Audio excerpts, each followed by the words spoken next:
नमस्कार, स्वागत, वंदन, अभिनंदन आप सभी लोगों का आज की इस वीडियो में, जिसमें हम क्लास 9 का मैथ सब्जेक्ट का चैप्टर नंबर 11 जिसका नाम है सरफेस एरिया एंड वॉल्यूम। तो आज की इस वीडियो में हम इस चैप्टर के एक क्वेश्चन को अटेम्प्ट करने वाले हैं।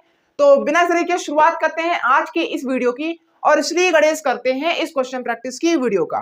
तो आज की इस वीडियो का सबसे पहला क्वेश्चन आपके स्क्रीन पर शो हो रहा है, जो कि कह रहा है कि the diameter of the moon is approximately 1/4 of the diameter of the earth. Find the ratio of their surface area. तो इस क्वेश्चन का अर्थ ये है कि मान लीजिए ये एक मून है, मान लीजिए ये एक मून है और इसी तरीके का एक ये अर्थ है, एक ये अर्थ है। ठीक है, ठीक है, ठीक है जी। तो मून और अर्थ ये दोनों किस शेप के हैं? स्फीयर शेप के। ठीक है, तो इस क्वेश्चन में ये कह रहा है कि इन दोनों का जो डायामीटर है, मून का जो डायामीटर है, मून का जो डायामीटर है, मून का जो डायामीटर है वो 1/4 है किसके? Diameter of earth, diameter of earth. क्या कह रहा है इस क्वेश्चन में? इस क्वेश्चन में ये कह रहा है कि जो मून का डायामीटर है वो 1/4 है किसका? अर्थ के डायामीटर से। ठीक है, मैंने मून के डायमीटर को कुछ इस तरीके से रिप्रेजेंट किया और अर्थ के डायमीटर को कुछ इस तरीके से रिप्रेजेंट किया। एक बार लिख के समझा देता हूं कि इस क्वेश्चन में आगे क्या कह रहा है, गिवन क्या है। तो इस क्वेश्चन में गिवन ये है कि जो मून का डायमीटर है वो 1/4 है किसका? अर्थ के डायमीटर के। ठीक है, ठीक है, ठीक है। तो हमें इस क्वेश्चन में ये फाइंड आउट करना है कि दोनों के सरफेस एरिया का रेशियो क्या होगा। इस क्वेश्चन में अगर मैं सिंपली बोलूं तो इस क्वेश्चन में ये कह रहा है कि अगर मून का डायमीटर 1/4 है अर्थ के डायमीटर से, तो हमें ये फाइंड आउट करना है कि दोनों के सरफेस एरिया का रेशियो कितना होगा, दोनों के सरफेस एरिया का रेशियो क्या होगा, ये हमें फाइंड आउट करना है। अब जैसे ही इसमें हमें यह पता चला कि हमें दोनों के सरफेस एरिया का रेशियो फाइंड आउट करना है, तो आपके मन में ये डाउट आना ही चाहिए कि भैया हमें कौन सा सरफेस एरिया का रेशियो निकालना है, कर्व्ड सरफेस एरिया का रेशियो या टोटल सरफेस एरिया का रेशियो। तो अगर आप सिंगल शीट अपनी निकालो और सिंगल शीट में स्फीयर वाला के अंदर जितने भी फॉर्मूले आते हैं उसको देखोगे तो आप ये देखो कि CSA यानी कर्व्ड सरफेस एरिया और टोटल सरफेस एरिया का फॉर्मूला एक ही है, जो कि है 4πr²।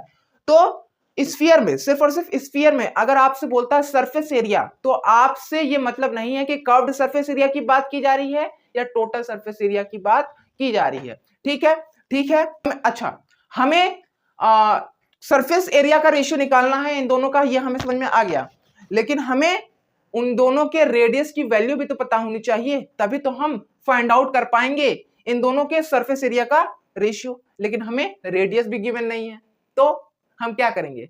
हमने थोड़ा सा इसमें दिमाग लगाया सिर्फ और सिर्फ इन्हीं दो चीजों में।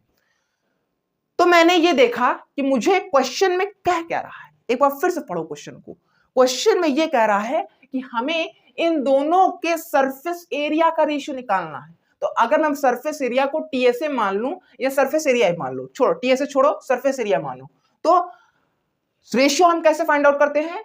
पहले को डिवाइड करते हैं दूसरे से, पहले को डिवाइड करते हैं दूसरे से, यानी हम क्या करेंगे? सिंपली हम 4πr², रेडियस किसका होगा? मून का, डिवाइड करेंगे किसके? 4πr² से, यानी r किसका होगा? अर्थ का। ठीक है, तो इस तरीके से हम इन दोनों के सरफेस एरिया का रेशियो फाइंड आउट कर सकेंगे। अब 4 सेम है तो कैंसिल आउट, पाई सेम है तो कैंसिल आउट। अब रेडियस ऑफ मून और रेडियस ऑफ अर्थ सेम नहीं है तो उनका स्क्वायर भी सेम होगा क्या? बिल्कुल नहीं। तो बचा क्या? बचा रेडियस ऑफ मून का स्क्वायर और रेडियस ऑफ अर्थ का स्क्वायर। ठीक है, अब लॉ ऑफ एक्सपोनेंट आप लगाओगे तो क्या आपको आगे जाकर के इसको ये लिख सकते हो कैसे?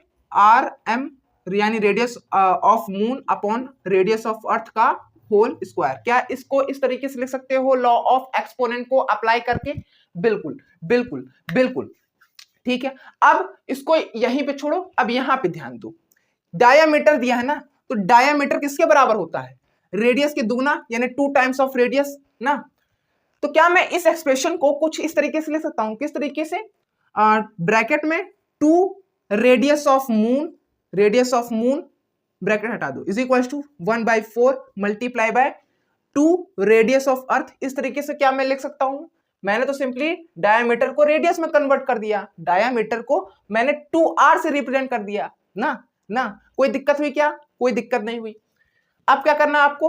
अब इस चीज को यहां पे ला देना है। यहां पे है मल्टीप्लिकेशन में, यहां जाए तो डिवीजन हो जाएगा, तो ये हो जाएगा 2 रेडियस ऑफ मून अपॉन में 2 रेडियस ऑफ अर्थ। ठीक है, ये बराबर हो जाएगा किसके? 1/4 के।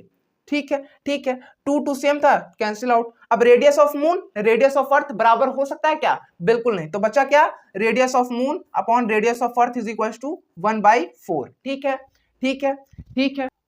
अब आप ये देख सकते हो कि ये और ये दोनों कुछ हद तक सेम लग रहे हैं, बस अंतर यही है कि इसमें होल स्क्वायर नहीं किया गया है, इसमें होल स्क्वायर किया गया है।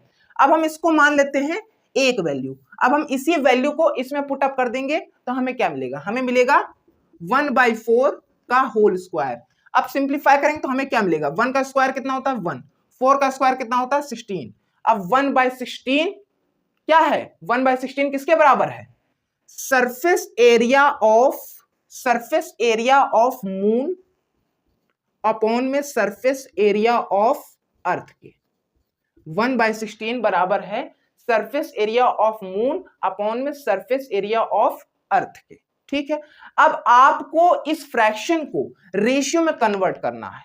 वही रेशियो इस क्वेश्चन का आंसर है और साथ साथ इन दोनों के सरफेस एरिया का रेशियो है। ठीक है, तो किसी भी फ्रैक्शन को रेशियो में कैसे कन्वर्ट करते हैं? सबसे पहले नोमिनेटर को लिखते हैं, फिर उसके बाद रेशियो का साइन लगाते हैं, फिर उसके बाद हम डिनोमिनेटर को लिख देते हैं। जो बनता है वही होता है रेशियो।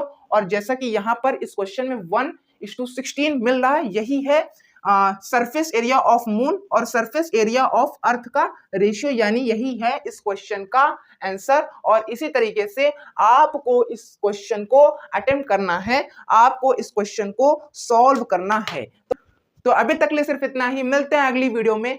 लास्ट तक लिए बनाने के लिए थैंक यू सो मच। और हाँ, चैनल को सब्सक्राइब, वीडियो को लाइक, वीडियो को शेयर करना बिल्कुल भी मत भूलिएगा। एक बार फिर से लास्ट तक के लिए बने रहने के लिए थैंक यू सो मच।